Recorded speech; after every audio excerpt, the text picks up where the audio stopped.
ஒருவர் ரூபாய் 12,000 5% கூட்டு வட்டி விகிதத்தில் 2 ஆண்டுகளுக்கு நிரந்தர வைப்பு திட்டத்தில் செலுத்துகிறார்.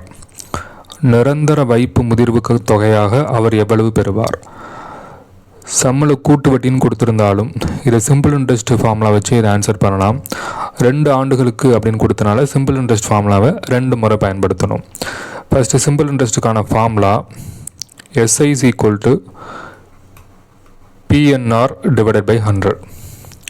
ஸோ பிரின்சிபல் அப்படிங்கிறது அசல் 12,000, என்னங்கிறது நம்பர் ஆஃப் த இயர், ஆண்டு வந்து ஒரு ஆண்டுக்குன்னு எடுத்துக்கோங்க. ஏன்னா ஒவ்வொரு வருஷத்துக்கும் நம்ம கால்குலேட் பண்ணுறோம். ரேட் ஆஃப் இன்ட்ரெஸ்ட் வந்து 5%. இது சிம்பிளிஃபை பண்ணால் 2 சைபருக்கு 2 சைபர் 12 5 60. அப்போ 120 × 5ங்கிறது 600. ஸோ முதல் ஆண்டு முடிவில் அவருடைய கையில் வந்து எவ்வளவு அமௌண்ட் இருக்கும் அப்படின்னா 12,000 ப்ளஸ் வட்டி வந்து 600, டோட்டலாக 12,600 ரூபாய் இருக்கும். இப்போ அடுத்தது நம்ம 2ஆம் ஆண்டு கண்டுபிடிக்கணும். 2ஆம் ஆண்டுக்கு அசலாக நம்ம எதை மென்ஷன் பண்ணணும்னா 12,600 மென்ஷன் பண்ணணும். ஸோ பி அப்படிங்கிறது 12,600, என் அப்படிங்கிறது ஒரு வருஷம் தான், ஒவ்வொரு வருஷத்துக்கு தான் கால்குலேட் பண்ணுறோம். அதனால் 2ஆம் வருடம்னாலும் 1 தான் மென்ஷன் பண்ணணும். ரேட் ஆஃப் இன்ட்ரெஸ்ட் மாற போகிறது கிடையாது, அதே 5%. 2 சைபருக்கு 2 சைபர் கேன்சல் ஆயிரும். ஸோ 126 × 5, 6×5 30, 3, 5×2 10, 13, 1, 4×5 6, 630. ஸோ வட்டி வந்து 630. மொத்தம் அவர் கையில் எவ்வளோ இருக்குன்னா 12,600 ப்ளஸ் 630, டோட்டல் 0, 3, 6, 12, மொத்தம் 13,230. ஆப்ஷன் சி அப்படிங்கிறது அதுக்கு சரியான விடை. கித்தானை கொண்டு 700 சென்டிமீட்டர் ஆரமும் 24 மீட்டர் உயரமும் உடைய ஒரு கூம்பு வடிவ கூடாரம் உருவாக்கப்படுகிறது. செவ்வக வடிவ கித்தானின் அகலம் 4 மீட்டர் எனில் அதனுடைய நீளம் காண்க. இந்த சம்மில் ஃபஸ்ட்டு கான்செப்ட் என்ன கொடுத்துருக்காங்கிறது புரிஞ்சுக்கணும். அதாவது செவ்வக வடிவ கித்தானானது கூம்பு வடிவ கூடாரமாக மாற்றப்படுகிறது. இந்த செவ்வக வடிவ கித்தானுடைய அகலம் வந்து 4 மீட்டர்னு கொடுத்துருக்காங்க. நீளம் தான் என்னங்கிறது கொஷின். அதே மாதிரி இந்த கூம்பு வடிவ கூடாரத்துக்கான ஆரம் வந்து 700 சென்டிமீட்டர்னு கொடுத்துருக்காங்க. சம்மில் இங்கே எல்லாமே மீட்டரில் இருக்குது, ஆப்ஷனும் மீட்டரில் தான் இருக்குது. அதனால் இந்த சென்டிமீட்டரை ஃபஸ்ட்டு மீட்டராக மாற்றுங்க. 100 சென்டிமீட்டர் அப்படிங்கிறது ஒரு மீட்டர். அப்போ 700 சென்டிமீட்டர் அப்படிங்கிறது 7 மீட்டர். ஸோ ஆரம் வந்து 7 மீட்டர், உயரம் 24 மீட்டர் உயரம் அப்படின்னு கொடுத்துருக்காங்க. அதாவது இதுதான் ஹெச், 24 மீட்டர் உயரம். ஸோ இதிலிருந்து செவ்வக வடிவத்தினுடைய நீளம் என்ன, கித்தானுடைய நீளம் என்னங்கிறது கொஷின். இந்த சம்மை சால்வ் பண்ணுறதுக்கு ஒரு பேசிக்கான கான்செப்ட் வந்து நல்லா ஞாபகம் வச்சுக்கணும். செவ்வக வடிவ கித்தானை தான் கூம்பு வடிவ கூடாரமாக மாற்றுறாங்க. அப்போ செவ்வகத்தின்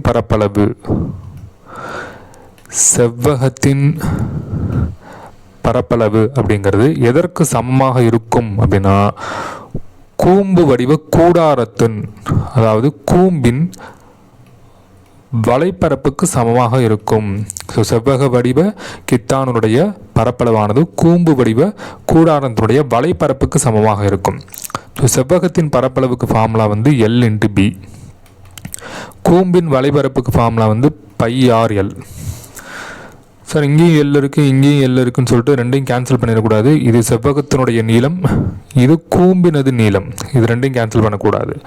சரி, ஃபஸ்ட்டு நம்ம கூம்பினது வலைப்பரப்பு என்னங்கிறது ஃபஸ்ட்டு கண்டுபிடிக்கலாம். πr/L இது என்னங்கிறது கண்டுபிடிக்கலாம். ஃபஸ்ட்டு கூம்பில் இது ஆரம், இது உயரம், இது எல். இந்த எல் தான் நமக்கு என்னங்கிறது தெரியல. சரிங்களா? ஆரம் கூட கொடுத்துருக்காங்க 7 மீட்டர்னு சொல்லிட்டு, ஹெச் கூட கொடுத்துருக்காங்க 24ன்னு சொல்லிட்டு, எல் என்னங்கிறது தெரியல. இந்த எல்லை கண்டுபிடிக்கிறதுக்கு நம்ம சின்ன வயசு ஸ்கூலில் படிச்சிருப்போம்ல பித்தாகரஸ் தேற்றம், அந்த பித்தாகரஸ் தேற்றத்தை நம்ம இங்கே அப்ளை பண்ணணும். பித்தாகரஸ் தேற்றம் என்னது? கர்ணம் ஸ்கொயர்ட் இஸ் ஈக்குவல் டு பக்கம் ஸ்கொயர்ட் ப்ளஸ் பக்கம் ஸ்கொயர்ட் அப்படிங்கிற ஃபார்முலாவை இங்கே யூஸ் பண்ணணும். அதாவது கர்ணம் அப்படிங்கிறது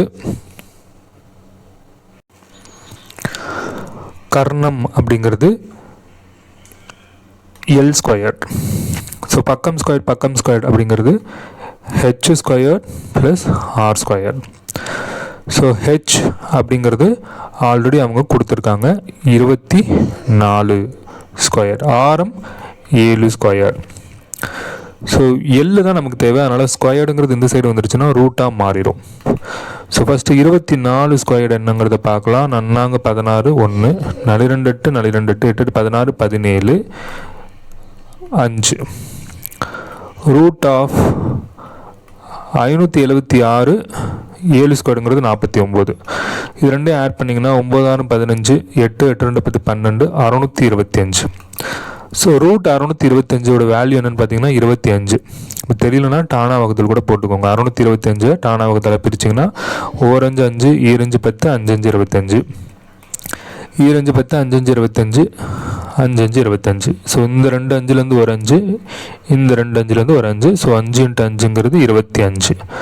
சரிங்களா? இப்போ நீங்கள் எல் கண்டுபிடிச்சிருக்கீங்க. அதாவது πRL கூம்பினது வலைபரப்புக்கான πRL எல்லுடைய மதிப்பு 25ன்னு கண்டுபிடிச்சிருக்கீங்க.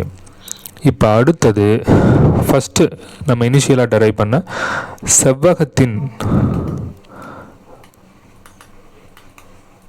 பரப்பு இஸ் ஈக்குவல் டு கூம்பின் வலைப்பரப்பு அப்படின்னு ஒரு ஈக்குவேஷன் கிரியேட் பண்ணியிருக்கோம்ல, அதுக்கு இங்கே சால்வ் பண்ணணும்.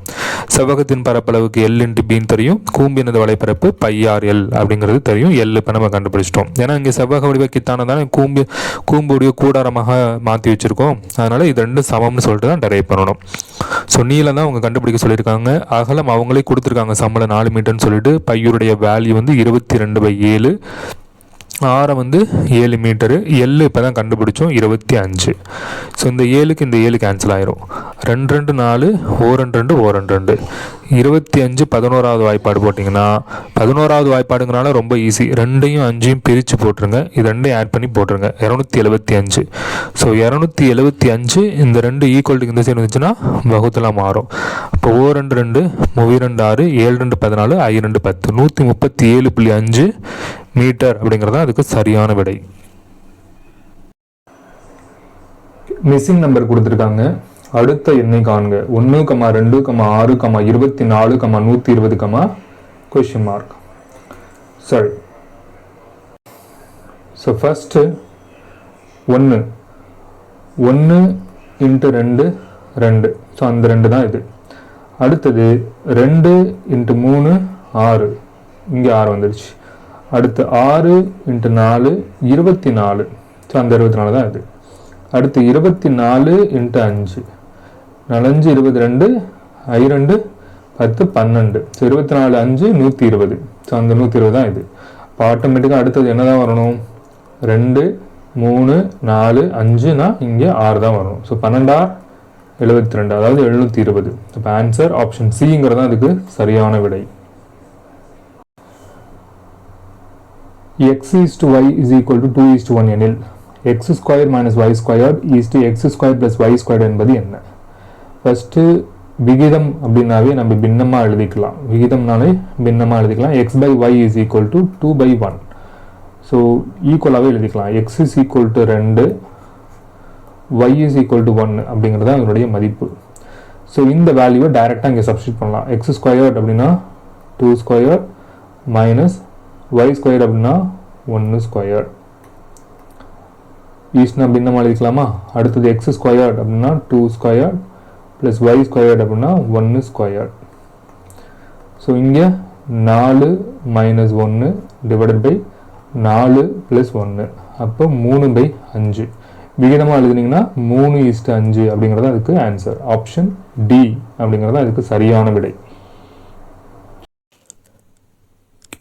குமரன் 20% தள்ளுபடியுடன் ஒரு ரெயின்கோட்டை வாங்கி ரூ. 25 சேமித்தார் எனில் ரெயின்கோட்டின் அசல் விலை என்ன? அசல் விலை என்னன்னு கேட்குறாங்க. அதாவது 20% தள்ளுபடியில் வாங்கினால அவருக்கு 25 ரூபாய் சேமிக்கிறார். அப்போ 20%ங்கிறது 25. அப்போ நம்ம கண்டுபிடிக்க வேண்டியது 100% இஸ் வாட் அப்படின்னு கண்டுபிடிக்கணும். ஸோ நம்ம என்ன பண்ணுறோம், அந்த பர்சன்டேஜை மட்டும் இப்படி வச்சுட்டு 25 இருக்குல்ல, இந்த 20 ஈக்குவல்ட்டுக்கு இந்த சைடு போச்சுன்னா டிவைடட் பை 20 மாறுமா? ஸோ நமக்கு தேவை 100% தானே. அப்போ இந்த சைடு நீங்கள் 100ஆக பெருக்குனீங்கன்னா ஈக்குவல்ட்டுக்கு இந்த சைடும் நீங்கள் 100ல் பெருக்கணும். சரிங்களா? ஸோ இந்த சைஃபருக்கு இந்த சைஃபர் கேன்சல் ஆயிரும். 2 2 I2 10 25 × 5 5 25 2 I2 10 12. இப்போ ஆன்சர் 125 அப்படிங்கிறதான் இதுக்கு சரியான விடை. A is equal to 1, B is equal to 2, C is equal to 3 அப்படியே போயிட்டே இருக்கு. Z is equal to 26 என கொண்டால் H, C, F இதனுடைய மீசிமா எதற்கு சமமில்லை அப்படின்னு கேட்குறாங்க. ஸோ இந்த சம்மை சால்வ் பண்ணுறதுக்கு முன்னாடி உங்களுக்கு ஆல்ஃபபெட்டிக்கல் அந்த A to Z வரைக்கும் நம்பர் கொஷினில் ரஃப் பேப்பரில் நீங்கள் எழுதிக்கோங்க, இல்லைனா உங்களுக்கு மனப்பாடமாக தெரியணும். அதாவது ஹெச்ங்கிறது 8th லெட்டர், சிங்கிறது 3rd லெட்டர், எஃப்ங்கிறது 6th லெட்டர். சரிங்களா? ஹெச், சி, எஃப்னுடைய மீசிமா எதற்கு சமம் இல்லைன்னு கேட்குறாங்க. அப்போ 8 3 6 இதனுடைய மீசிமா ஃபஸ்ட்டு என்னன்னு கண்டுபிடிங்க. 2ஆல் போடலாம். 4 2 8 3 அப்படியே கீழே இறங்கி வந்துடும். 3 2 6 திருப்பி 3ஆல் போடலாம். 4 கீழே அப்படி வந்துடும். 1 3 3 1 3 3 திருப்பி 4ஆலே போட்டுக்கலாம். 1 1 1. ஸோ 4 3 12 12 2 24. So LCM 24. இது எதற்கு சமம் இல்லைன்னு கேட்குறாங்க. ஸோ நீங்கள் இப்போ A to Z வரைக்கும் நம்பர் போட்டு வச்சுருந்தீங்கன்னா எக்ஸுங்கிறது 24வது லெட்டராக வரும். அப்போது இது ஆன்சர் கிடையாது. ஈங்கிறது 5வது லெட்டராக வரும். எஸ்ஸுங்கிறது 19வது லெட்டராக வரும். இது ரெண்டையும் கூட்டினீங்கன்னா 24 வரும். அப்போ இதுவும் ஆன்சராக வராது. ஏ ஆப்ஷன் சி பார்க்கலாம். ஏ ஃபஸ்ட்டு லெட்டர், சிங்கிறது 3rd லெட்டர், ஹெச்ங்கிறது 8th லெட்டர். அப்போ 8 9 9 3 12. ஸோ இப்போ ஆன்சர் 24க்கு சமமாக இல்லாத நம்பர் என்னன்னு பார்த்தீங்கன்னா 12ஆக இருக்குது. அப்போ ஆன்சர் சிங்கிறது அதுக்கு சரியான விடை. ஏன்னா இதையும் செக் பண்ணிக்கலாம். ஆப்ஷன் டி பாருங்கள். ஏங்கிறது ஃபஸ்ட் லெட்டர், சிங்கிறது 3rd லெட்டர், ஹெச்ங்கிறது 8th லெட்டர். ஸோ பெருக்கி பார்த்தீங்கன்னா 24. ஸோ அப்போ இதுவும் வராது. ஸோ இதுக்கு ஆன்சர் சி என்கிறதான் சரியான விடை. அடுத்தது மதிப்பு காண்க. √5 அதுக்குள்ளே ஒரு √5 அதுக்குள்ளே √5 இன்ஃபினிட்டிவில் போகுது.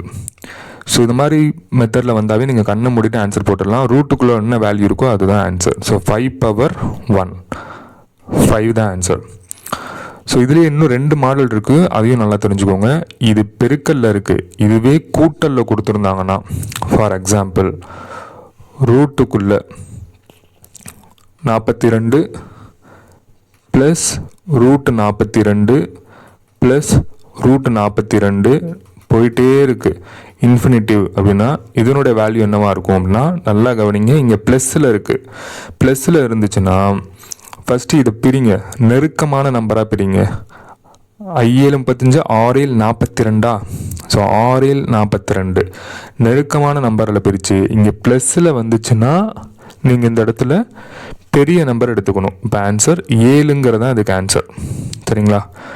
இதுவே மைனஸில் வருது அப்படின்னு வச்சுக்கோங்களேன். ஃபார் எக்ஸாம்பிள் ரூட்டுக்குள்ளே 30 minus √30 minus √30 dot dot dot dot இன்ஃபினிட்டிவ்னு வச்சுக்கோங்களேன். இதை நெருக்கமான நம்பராக பிரிங்களேன். 6 5 30 5 6 நெருக்கமான நம்பர் தானே. ஸோ மைனஸில் இருக்கனால நீங்கள் சின்ன நம்பர் எடுத்துக்கணும். அப்போ 5ங்கிறது ஆன்சர். ஸோ இது சம்மில் கொடுக்கல, இது எக்ஸ்ட்ரா மெத்தட் தெரிஞ்சுக்கோங்க. இதே ப்ளஸில் கொடுத்துருந்தாங்கன்னா இந்த மாதிரி சால்வ் பண்ணிக்கலாம். நெருக்கமான நம்பரை தான் பிரிக்கணும். ப்ளஸ்ன்னா பெரிய வேல்யூ எடுத்து போட்டுறணும், மைனஸ்னா சின்ன வேல்யூ எடுத்து போட்டுறணும். ஸோ இந்த இடத்துல பெருக்கல்ல கொடுத்தனால கண்ணை மூடிட்டு உள்ள என்ன வேல்யூ இருக்கோ அதை நம்ம ஆன்சராக கொடுத்துடலாம். ஸோ 5^1 அப்படிங்கிறது அதுக்கு ஆன்சர். ஆப்ஷன் டிங்கிறதா சரியான விடை.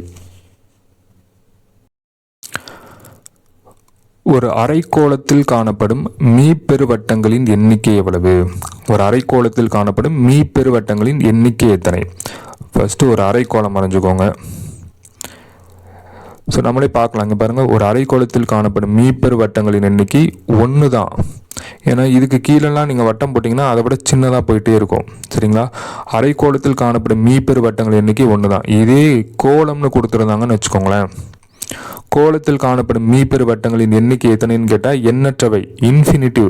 ஏன்னா ஒரு வட்டம் நம்ம இப்படியும் வரையலாம், இப்படியும் வரையலாம், இப்படியும் வரையலாம், இது மாதிரி போய்கிட்டே இருக்கும். ஒரு கோலம்னு கேட்டிருந்தாங்கன்னா இன்ஃபினிட்டிவ், இது ஸ்கூல் புக்லேயே இருக்குது.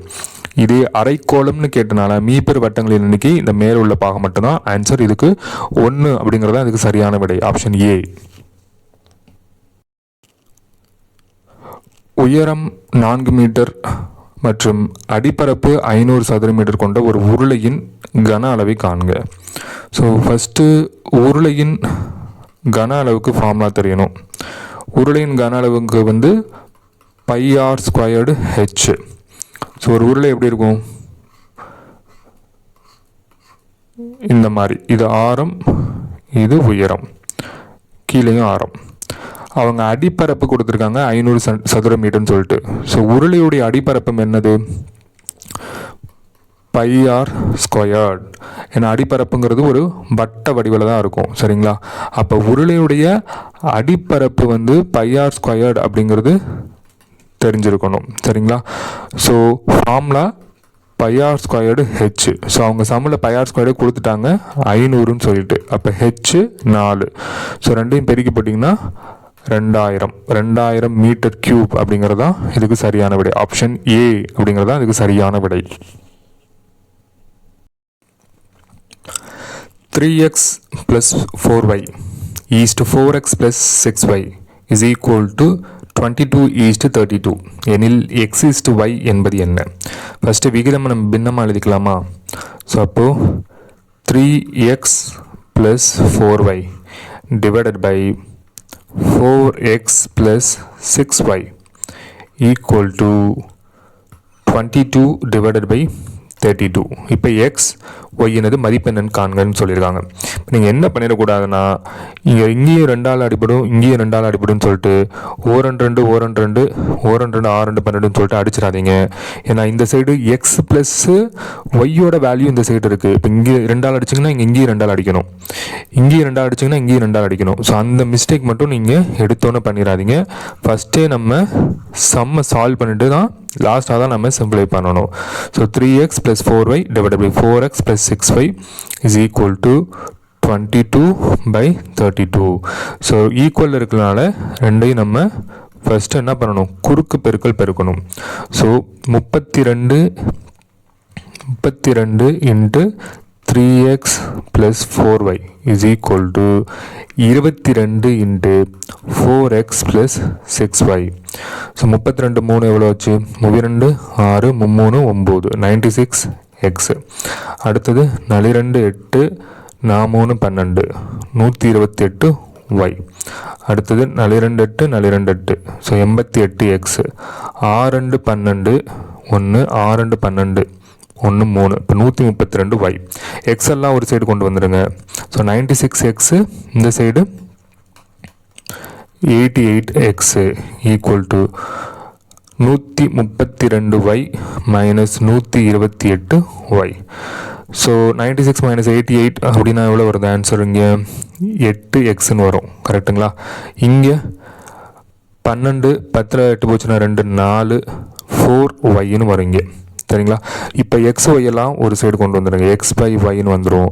இந்த 8 இந்த சைடு போச்சுன்னா டிவைடில் வந்துடும். 4/8 சிம்பிளை பண்ணுங்கள். 4 4 8 ஆன்சர் 1:2ங்கிறதா அதுக்கு சரியான விடை. ஆப்ஷன் ஏ அப்படிங்கிறதா சரியான ஆன்சர். ஏ மற்றும் பி என்னும் இரு எண்கள் m/n என்னும் விகிதத்தில் அமைந்துள்ளன எனில் ஏபி என்னுடைய மீபோமா என்ன? மீபோமா அப்படின்னா மீச்சிறு பொது மடங்கு, அதாவது எல்சிஎம் என்னன்னு கேட்குறாங்க. சரிங்களா? ஸோ இங்கே ஏபிக்கு எந்த எண்ணுமே கொடுக்க கிடையாது, m/nக்கும் எந்த ஒரு வேல்யூவும் கொடுக்க கிடையாது. அதனால் நம்மளாக எடுத்துக்கலாம். ஃபஸ்ட்டு விகிதத்தை செட் பண்ணுவோம். m/n நீங்கள் எந்த வேல்யூ வேணாலும் எடுத்துக்கலாம். 1:2ன்னு எடுத்துக்கலாம், இல்லை 2:3ன்னு எடுத்துக்கலாம், இல்லை 3:4ன்னு எடுத்துக்கலாம், 4:5ன்னு எடுத்துக்கலாம். என்ன வேல்யூ வேணாலும் நீங்கள் எடுத்துக்கலாம். ஸோ நம்ம சம்மை சால்வ் பண்ணுறதுக்காக மினிமம் வேல்யூவான 1:2 அப்படிங்கிறத எடுத்து சால்வ் பண்ணலாம். இன்னொரு டவுட் வரலாம், ஏன் சார் 1:1ன்னு எடுக்கக்கூடாதானா? எடுக்கக்கூடாது. ஏன்னா இங்கே என் ரெண்டும் வேறு வேறு வேரியபிள், அதனால சேம் வேல்யூ எடுக்கக்கூடாது. 1:2 எடுத்துக்கலாம் சம்மை சால்வ் பண்ணுறதுக்காக. அடுத்தது ஏபி என்னும் இரு எண்கள் என்னங்கிறது கண்டுபிடிக்கலாம். ஸோ ஃபஸ்ட்டு எண்கள் அப்படிங்கிறது விகிதத்தினுடைய மடங்காக தான் இருக்கும் அப்படிங்கிற கான்செப்ட் வந்து உங்களுக்கு தெரியணும். விகிதத்தினுடைய மடங்குகளாகத்தான் இருக்கும், விகிதத்தின் மடங்காக தான் வரும். சரிங்களா? அதாவது இப்போ 1:2 அப்படிங்கிறது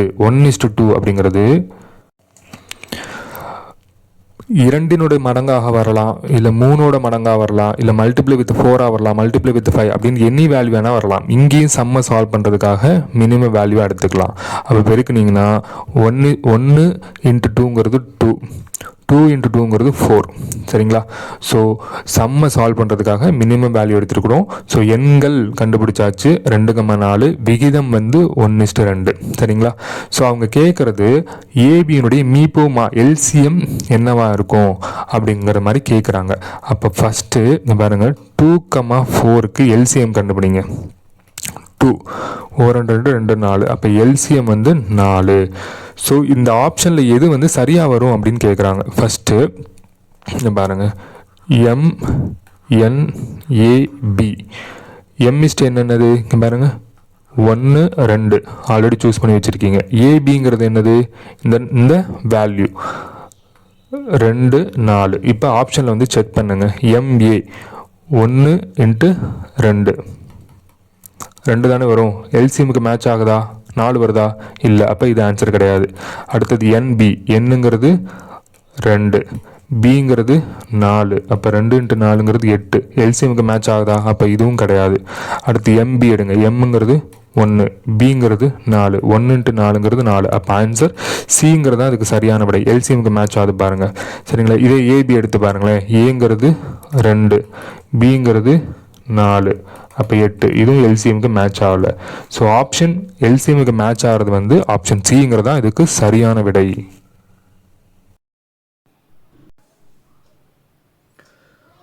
ஒரு புத்திசாலி மனிதன் மூட்டைக்கு 30 மாம்பழங்கள் வீதம் 3 மூட்டைகள் எடுத்து செல்கிறான்.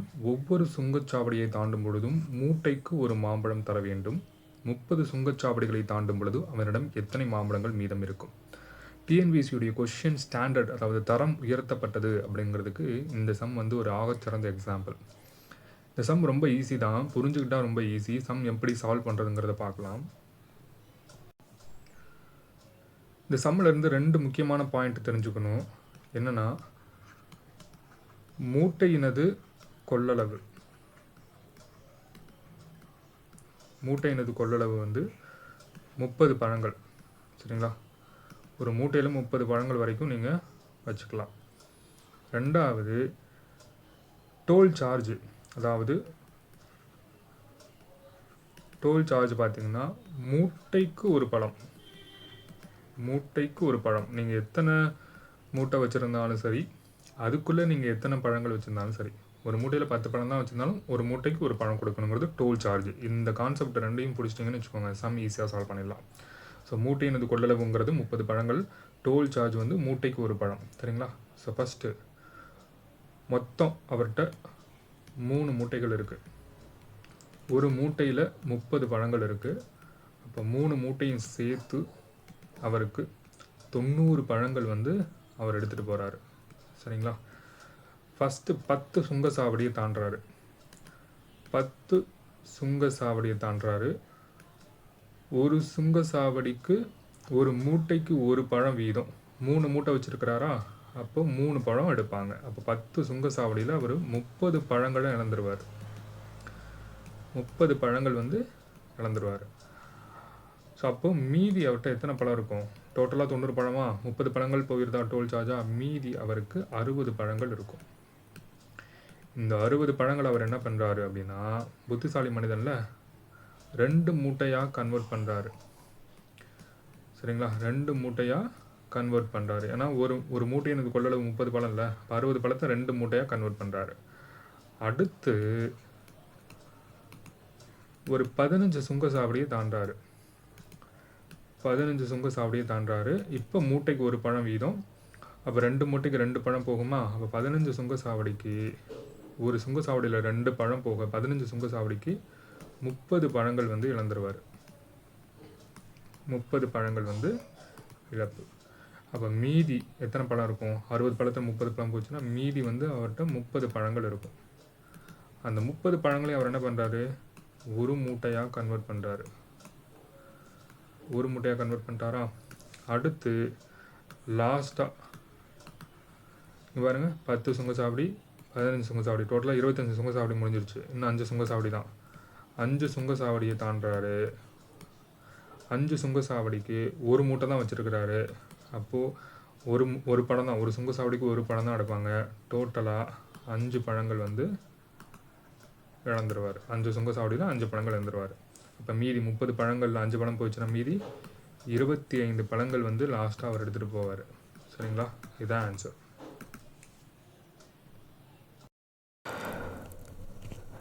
இருபத்தி 4 மீட்டர் நீளம், 18 மீட்டர் அகலம், 16 மீட்டர் உயரமுள்ள ஒரு அறையினுள் வைக்க முடிந்த மிகப்பெரிய கம்பியின் நீளம் என்ன அப்படிங்கிறது கொஸ்டின்.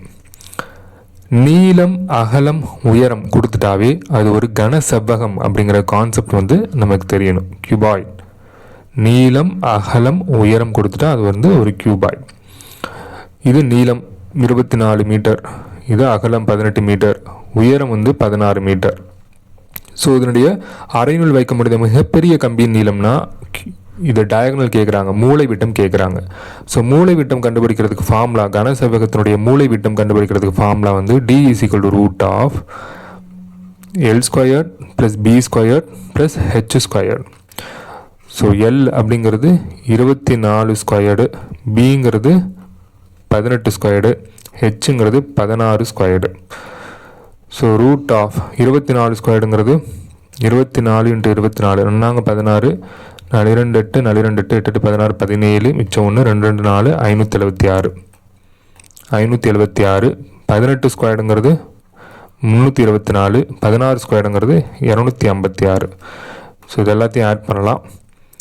6 4 10, 16, மிச்சம் 1, 8 8 2 10, 15, மிச்சம் 1, 6 6 3 9, 11.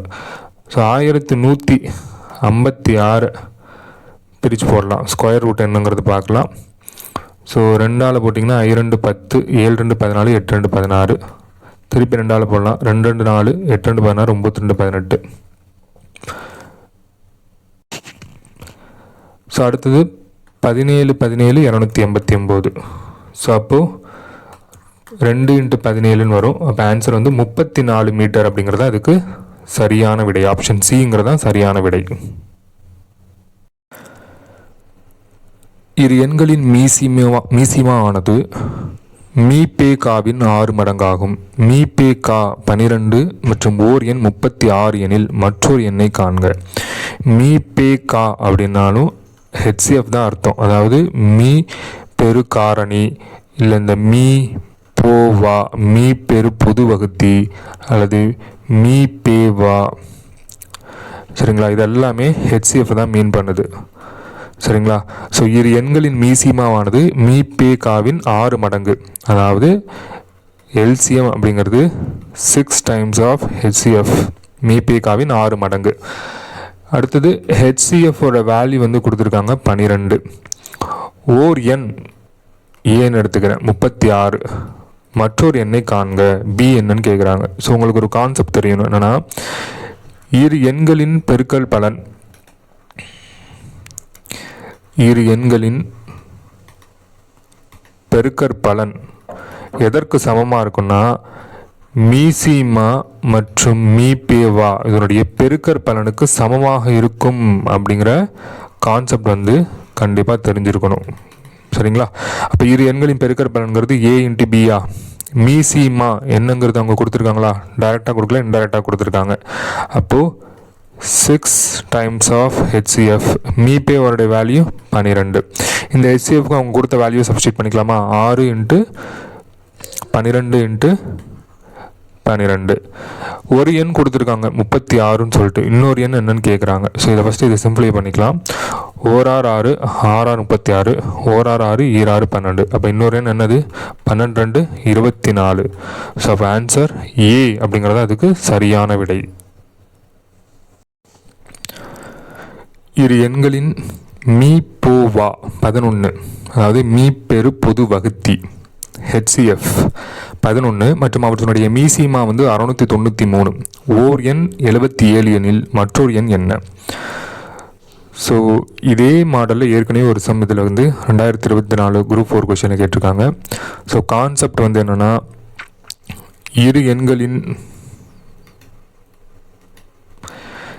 எண்களின் பெருக்கற் பலன் எதற்கு சமமாக இருக்குன்னா, ஹெச்சிஎஃப் அண்ட் எல்சிஎம் மீசிமா மற்றும் மீபி அவனுடைய பெருக்கற் பலனுக்கு சமமாக இருக்கும் அப்படிங்கிறதான் கான்செப்டு. ஸோ ஓர் எண் 77ன்னு கொடுத்துருக்காங்க. ஸோ அதாவது ஏ இன்ட்டு பியில் A into B is equal to HCF into LCM. ஓர் எண் 77, இன்னொரு எண் என்னன்னு தெரில, அதனால் பின்னு வச்சுக்கிறேன். HCF 11, LCM 693. ஃபஸ்ட்டு இதை சிம்பிளை பண்ணலாம். ஓர் 11 11, 7 11 77. ஸோ இந்த 7ஐயும் 693 அடிக்கலாம். 9 7 63, மீதி 6, 9 7 63. அப்போ answer B is equal to 99ங்கிறதான் சரியான விடை. ஆப்ஷன் சி அப்படிங்கிறதான் அதுக்கு ஆன்சர். வியாபாரி ஒருவர் 2 வகையான எண்ணெய்களை முறையே 120 லிட்டர் 180 லிட்டர் என இரு கலங்களில் வைத்துள்ளார். சம அளவு கொண்ட கலனில் அந்த 2 எண்ணெய்களை நிரப்பி விற்க விரும்பினார். கலன் கொள்ளும் அதிகபட்ச கொள்ளளவு என்ன? இந்த சம அளவு கொண்ட அல்லது சமமான அந்த மாதிரியான வார்த்தைகள் கொடுத்துட்டாவே நம்ம கண்டுபிடிக்க வேண்டியது மீபேவா, அதாவது ஹெச்சிஎஃப் கண்டுபிடிக்கணும். ஸோ 120க்கும் 180க்கும் ஹெச்சிஎஃப் என்ன வருதுன்னு பார்க்கலாம். ஸோ 2ஆல் போடலாம். 6 2 12 0, 9 2 18 0. திருப்பியும் 2ஆல் போடலாம். 3 2 6 0, 4 2 8, அடுத்தது 2 10. திருப்பி இதை 3ஆல் போடலாம். 10 3 30, 1 3 3, 3 15. திருப்பி இதை 5ஆல் போடலாம். 2 10, 3 15. இதுக்கு மேலே வராது. ஸோ நம்ம எடுத்துக்க வேண்டியது இதுதான். ஸோ 2 × 2 × 3 × 5. ஸோ 2 2 4, 4 3 12, 12 5 60. அப்போ ஆன்சர் 60 லிட்டர் அப்படிங்கிறதான் சரியான விடை. 1 cube + 2 cube + 3 cube up to plus k cube is equal to 72,900. அதே மாதிரி 1 + 2 + 3 + up to k-யின் மதிப்பு காண்க. அதாவது கியூபில் கொடுத்துருக்காங்க ஒரு வேல்யூ, அதனுடைய நார்மலான வேல்யூ என்னன்னு கேட்குறாங்க. கணங்களின் கூடுதலினுடைய மதிப்பு கொடுத்துட்டு இயல் எண்களுடைய கூடுதலின் மதிப்பு என்னன்னு கேட்குறாங்க. இது ஏபி கூட்டுத்தொடர் வரிசையில் வரக்கூடிய ஒரு சம். சரிங்களா? Arithmetic progression. ஸோ இதுக்கு ஒரு 3 ஃபார்முலா இருக்குது அரித்மேட்டிக் ப்ராக்ரஷனை பொறுத்த வரைக்கும். அது ஃபஸ்ட்டு என்னங்கிறத நீங்கள் தெரிஞ்சுக்கோங்க. ஸோ ஏபி கூட்டுத்தொடர் வரிசைக்குரிய ஃபஸ்ட்டு ஃபார்முலா, இயல் எண்களினுடைய கணங்களின் கூடுதல், அதாவது கியூபில் கொடுத்துருந்தாங்கன்னா அதனுடைய மதிப்பு எப்படி இருக்குன்னா n × n + 1 / 2 ஹோல் ஸ்கொயர். ரெண்டாவது ஃபார்முலா, இயல் எண்களின் கூடுதல் கொடுத்துருந்தாங்கன்னா n × n + 1 / 2. அடுத்து மூணாவது ஃபார்முலா, இயல் எண்களினுடைய வர்க்கங்களின் கூடுதல், அதாவது ஸ்கொயரில் கொடுத்துருந்தாங்கன்னா n × n + 1 × 2n + 1 / 6. சரிங்களா? இது வந்து ஸ்கொயரில் கொடுக்கும்போது இந்த ஃபார்முலா, இது வந்து க்யூபில் கொடுக்கும்போது இந்த ஃபார்முலா. ஸோ நம்ம இந்த சம்மை சால்வ் பண்ணுறதுக்கு 2 ஃபார்முலா தான் யூஸ் பண்ணுவோம். ஸோ அவங்க சம்மில் கொடுத்துருக்கிறது கணங்களின் கூடுதல், அதனால் n × n + 1 divided by 2 whole squared equal to value என்ன கொடுத்துருக்காங்க 72,900. சரிங்களா? ஸோ அவங்க கேட்குறது இயல் எண்களின் மதிப்பு, அதாவது n × n + 1 divided by 2 is equal to what, இதான் அவங்க கேட்குற கொஷின். இங்கே ஸ்கொயரில் இருக்குது. சரிங்களா? ஸோ இதை ரூட் பண்ணிங்கன்னா அந்த வேல்யூ வந்துடும். ஸோ 72,900க்கு நீங்கள் ரூட் எடுத்திங்கன்னா இந்த n × n + 1 டிவைடட் பை 2 என்னங்கிறது கண்டுபிடிச்சிடலாம். ஸோ இந்த 72,900 எப்படி எழுதலாம், 729 × 100ன்னு எடுக்கலாமா? இந்த 7 to 9 டானா வகுத்தில் போட்டிங்கன்னா என்ன வேல்யூங்கிறது கண்டுபிடிச்சிடலாம். ஸோ 3ஆல் போடலாம், 7 3 6 4 3 12 3 9, திருப்பி 3ஆல் போடலாம், 8 3 24 1 3 3, திருப்பி 3ஆல் போடலாம், 7 3 6 7 3 21, திருப்பி 3ஆல் போடலாம், 9 3 27, திருப்பி 3 9. ஸோ இதுக்கு ஒரு 3, இதுலேருந்து ஒரு 3, இதுலேருந்து ஒரு 3. ஸோ இப்போ ஆன்சர் 729, 27 ஸ்கொயர் தான் 729. 100 வந்து ரூட்லேருந்து வெளியே எடுத்திங்கன்னா 10. அப்போ ஆன்சர் இதுக்கு 270 அப்படிங்கிறது தான் இதுக்கு சரியான விடை. 2 3 5 9, x, 33y என்ற தொடரில் x + yன் மதிப்பு காண்க. சரிங்களா? ஃபஸ்ட்டு இங்கே என்ன லாஜிக் கொடுத்துருக்காங்கன்னு பார்க்கலாம்.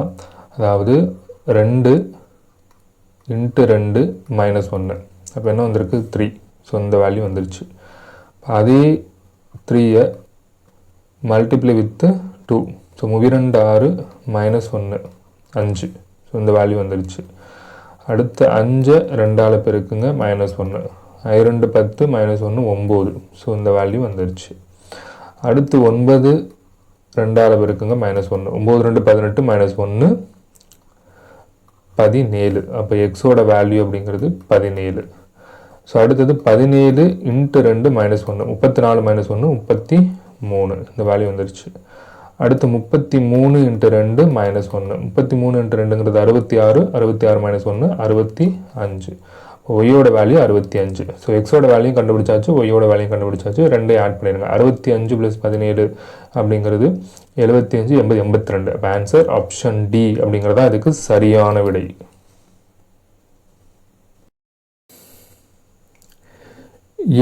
AZBYCX up to YBZA என்றவாறு எழுதும்போது ஆங்கில உயிரெழுத்திற்கு இடதுபுறம் அருகில் வரக்கூடிய உயிரெழுத்து அல்லாத எழுத்துகள் எத்தனை? ஃபஸ்ட்டு ஆங்கில உயிரெழுத்து என்னங்கிறது நமக்கு தெரியணும். ஆங்கில உயிரெழுத்துங்கிறது AEIOU. சரிங்களா? இந்த ஆங்கில உயிரெழுத்திற்கு இடதுபுறம் அருகில் வரக்கூடிய உயிரெழுத்து அல்லாத எழுத்துக்கள் எத்தனைன்னு கேட்குறாங்க. ஃபஸ்ட்டு இந்த ஆர்டரை வந்து கிளியராக எழுதிக்கணும். எழுதுனா தான் அதுக்கு வந்து ஆன்சர் பண்ண முடியும். சரிங்களா? எப்படிங்கிறத பார்க்கலாம்.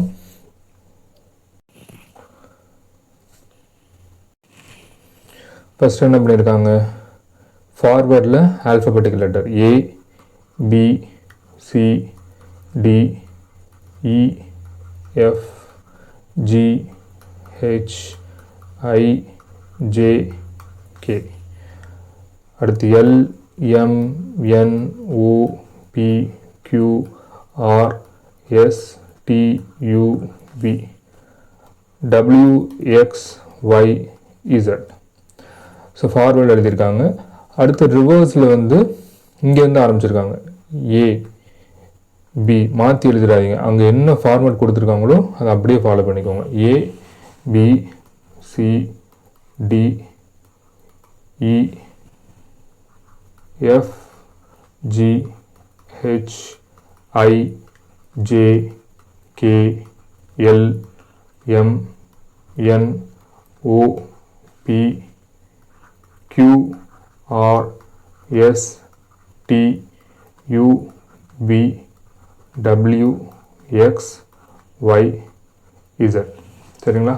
ஸோ AZBY அதே மாதிரி முடிவுக்கும் YBZA கரெக்டாக ஃபார்மெட்டில் எழுதிக்கோங்க. ஃபார்வர்ட்லையும் ரிவர்ஸ்லையும் எழுதியிருக்காங்க. ஸோ அப்போ அவங்க என்ன கேட்குறாங்கன்னா, ஆங்கில உயிரெழுத்திற்கு இடதுபுறம் அருகில் வரக்கூடிய உயிரெழுத்து அல்லாத எழுத்துக்கள் எத்தனை அப்படின்னு கேட்குறாங்க. ஸோ உயிரெழுத்துனா வவ்வல், சரிங்களா. உயிரெழுத்து அல்லாததுக்கு வந்து கான்சோனன்ட் அப்படின்னு சொல்லுவாங்க.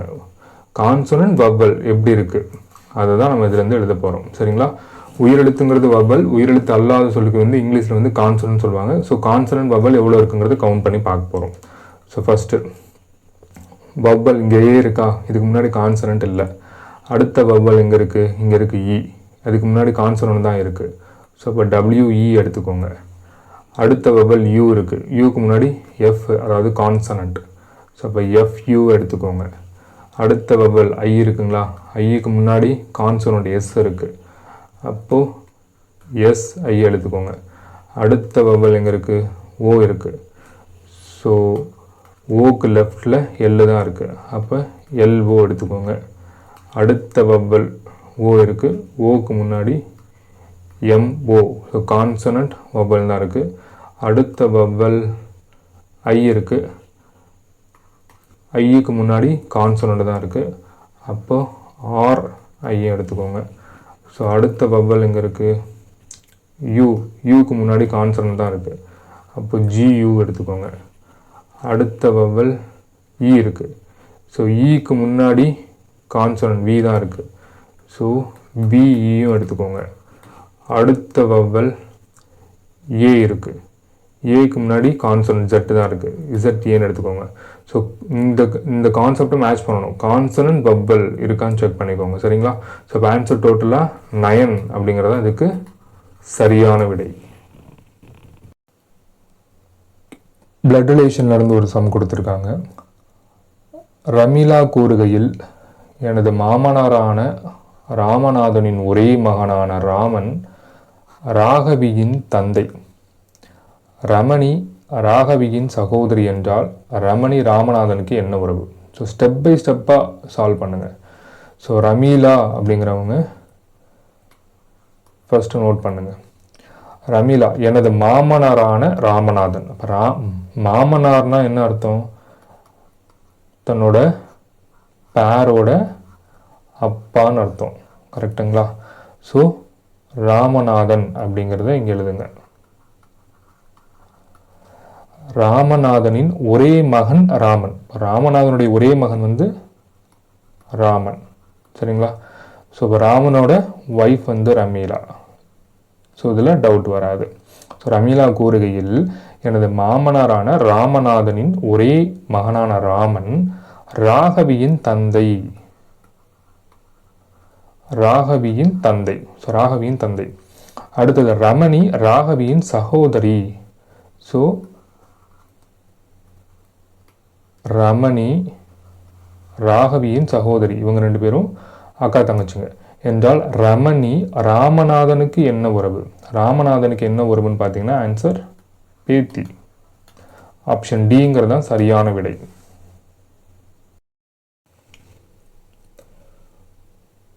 மூன்று ஆண்கள் மற்றும் 4 பெண்கள் 7 நாட்களில் 3780 ரூபாய் சம்பாதிக்கின்றனர்.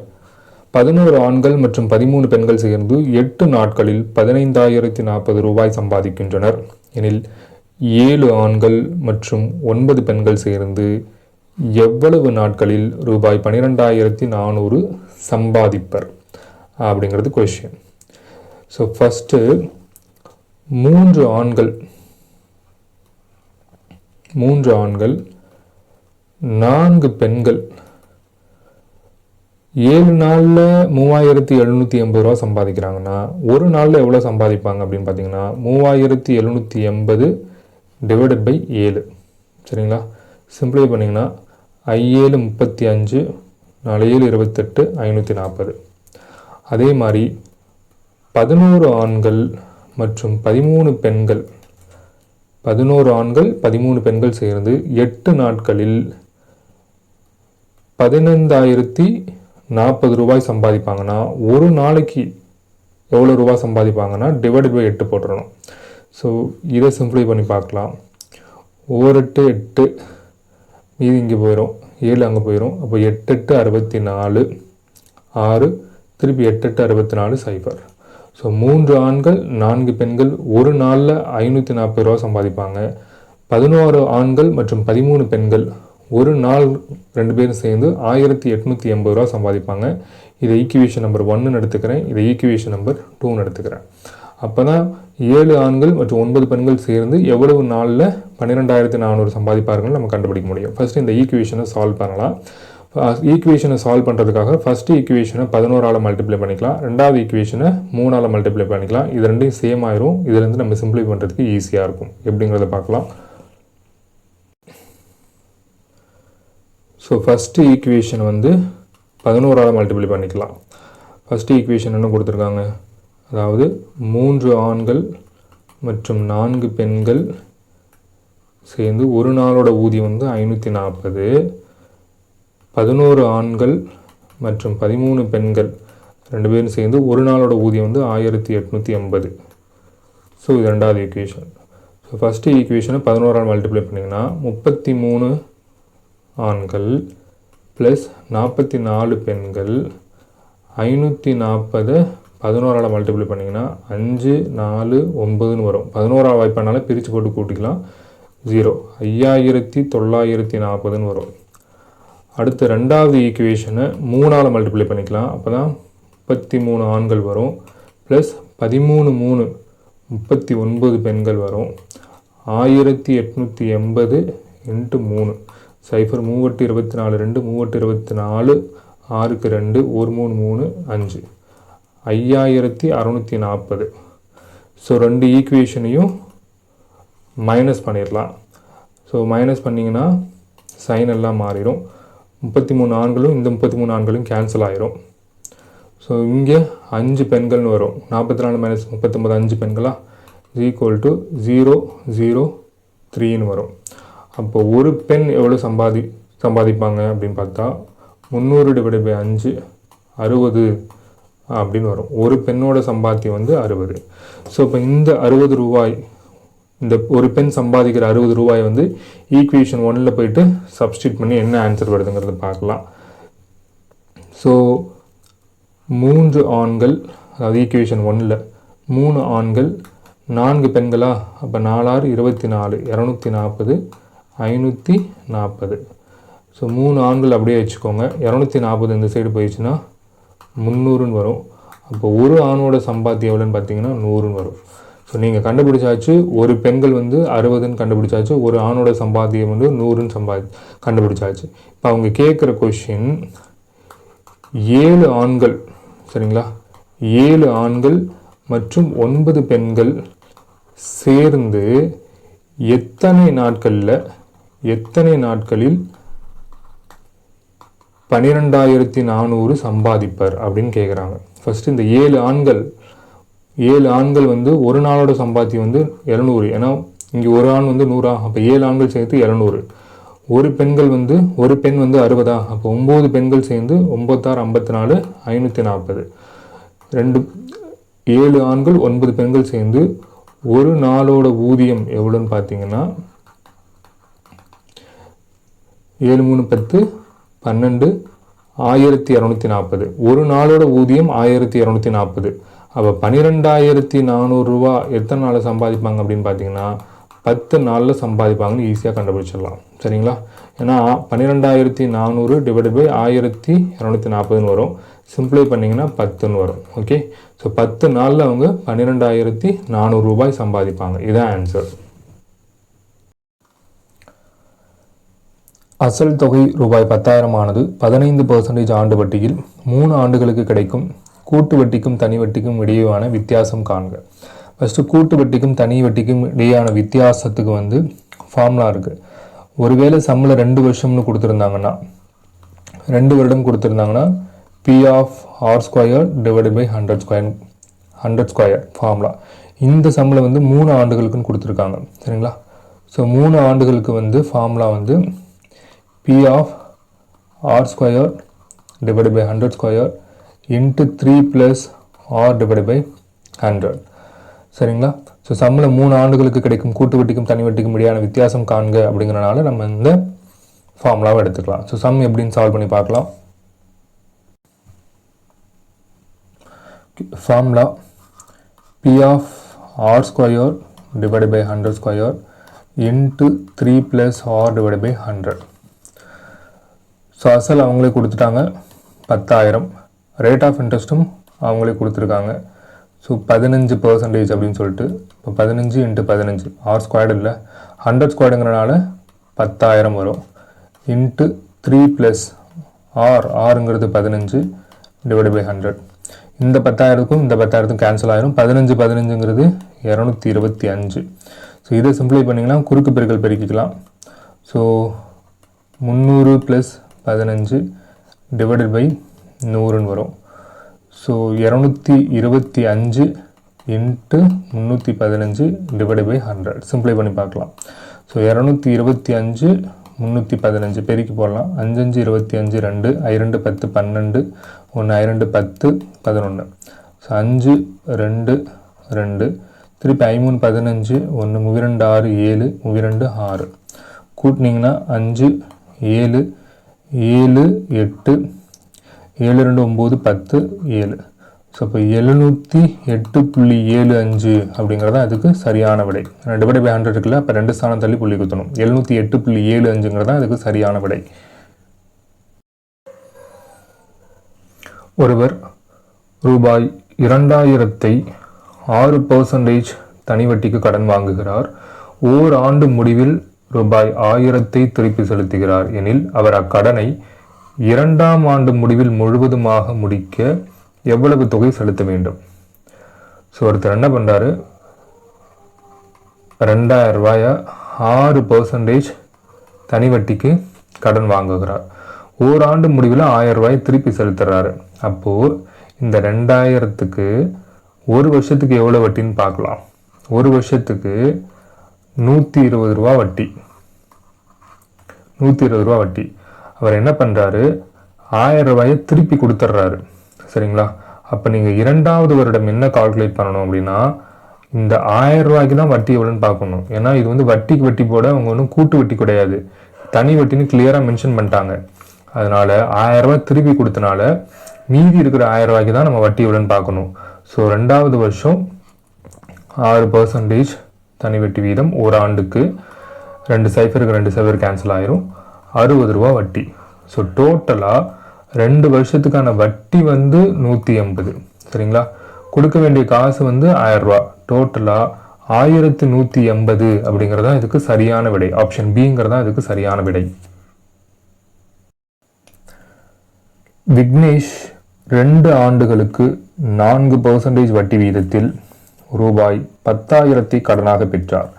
இந்த பணத்தை சஞ்சயிடம் 2 ஆண்டுகளுக்கு 6% வட்டி வீதத்தில் கடனாக கொடுத்தார். இந்த பரிமாற்றத்தில் அவருக்கு கிடைத்த ஓராண்டில் லாபம் என்ன அப்படின்னு பார்க்கலாம். ஸோ விக்னேஷ் வந்து 2 ஆண்டுகளுக்கு 4% வட்டி வீதத்தில் 10,000 கடனாக பெற்றார். ஸோ 10,000க்கு 4% வட்டி வீதத்துக்கு 2 வருஷத்துக்கு எவ்வளோ வட்டி வருதுன்னு பார்க்கலாம். 2 சைஃபருக்கு 2 சைஃபர் கேன்சல் ஆயிரும். 2 8 800. அதை வாங்கி 10,000 வாங்கி சஞ்சய்கிட்ட வந்து 6% வட்டிக்கு இவர் கடன் கொடுத்துருக்கிறாரு. அப்போ அதே 10,000 6% வட்டி வீதத்தில் அதே 2 வருஷத்துக்கு கடனாக கொடுக்கும்போது இவருக்கு லாபம் மட்டும் 6 12 1,200 இவருக்கு வட்டி வருது. ஸோ ரெண்டையும் மைனஸ் பண்ணி பார்க்கலாம். 1,200 - 800. ஸோ 400 ரூபா வந்து இவருக்கு லாபம். ஆனால் 400 ரூபாங்கிறது என்னது, 2 வருடத்திற்கான லாபம். அதையும் ஆப்ஷனில் கொடுத்துருக்காங்க பாருங்கள், டக்குன்னு அடிச்சிடாதீங்க. 2 வருடத்திற்கான லாபம் வந்து 400. அவங்க கேட்குறது ஓராண்டு. அப்போ ஓராண்டுனா 400 ÷ 2. அப்போ ஆன்சர் 200. ஆப்ஷன் ஏங்கிறதா இதுக்கு சரியான விடை. 7 மற்றும் 13 ஆகிய எண்களின் மீ/வா மற்றும் மீசிமாவினுடைய விகிதத்தை காண்க. ஸோ 7க்கும் 13க்கும் மீ/வா அதாவது HCF வந்து 1 தான் வரப்போகுது. சரிங்களா? ஸோ 1. மீசிமா வந்து பார்த்தீங்கன்னா இது ரெண்டையும் பெருக்கி போடணும். ஸோ 13 7 அப்படிங்கிறது 91. ஸோ 1:91. ஆன்சர் ஆப்ஷன் ஏ அப்படிங்கிறதா இதுக்கு சரியான விடை. கயல் 5 டசன் முட்டைகளை வாங்கினார். அதில் 45 முட்டைகள் நல்ல முட்டைகள் எனில் கெட்டுவிட்ட முட்டைகளுடைய சதவீதம் காண்க. ஃபஸ்ட்டு டசன் அப்படின்னா 12ங்கிற வேல்யூ நமக்கு தெரியணும். 5 டசன் முட்டைகளை வாங்கிறாங்களா, 5 12 60 முட்டை அப்படிங்கிறது டோட்டலாக 60 முட்டை வாங்குறாங்க. அதில் 45 முட்டைகள் நல்ல முட்டைகள் எனில் கெட்டுவிட்ட முட்டைகள். அப்போது 60 - 45 15. இது கெட்ட முட்டைகள். ஸோ அவங்க கேட்குறது கெட்டுவிட்ட முட்டைகளுடைய சதவீதம் காண்க. அப்போது 15 டிவைடட் பை டோட்டல் முட்டை 60 × 100 போட்டிங்கன்னா ஆன்சர் வந்துடும். ஸோ 3 6 5 15 1 2 2 10. ஆன்சர் 25%. ஆப்ஷன் சிங்கிறதா இதுக்கு சரியான விடை. Sunday is equal to 2, Tuesday is equal to 3, Thursday is equal to 2 எனில் மண்டேவோடது மதிப்பு என்ன? ஒன்றும் இல்லை, ரொம்ப ஈஸி தான். இங்கிலீஷோட வவல்ஸ் என்னது? AEIOU. ஸோ இங்கிலீஷ் லெட்டரோட உயிரெழுத்துக்கள் 5 லெட்டர். இதில் பாருங்கள், UA 2 வவல் இருக்கா, அப்போ ஆன்சர் 2ன்னு எழுதியிருக்காங்க. டியூஸ்டேயில் UEA 3 வவல்ஸ் இருக்குங்களா, ஸோ அதனால் 3 மென்ஷன் பண்ணியிருக்காங்க. தேர்ஸ்டேயில் UA 2 வவல் இருக்கிறதுனால 2ன்னு மென்ஷன் பண்ணியிருக்காங்க. மண்டேயில் O மற்றும் A. ஆன்சர் ஆப்ஷன் பி அப்படிங்கிறதான் சரியான விடை.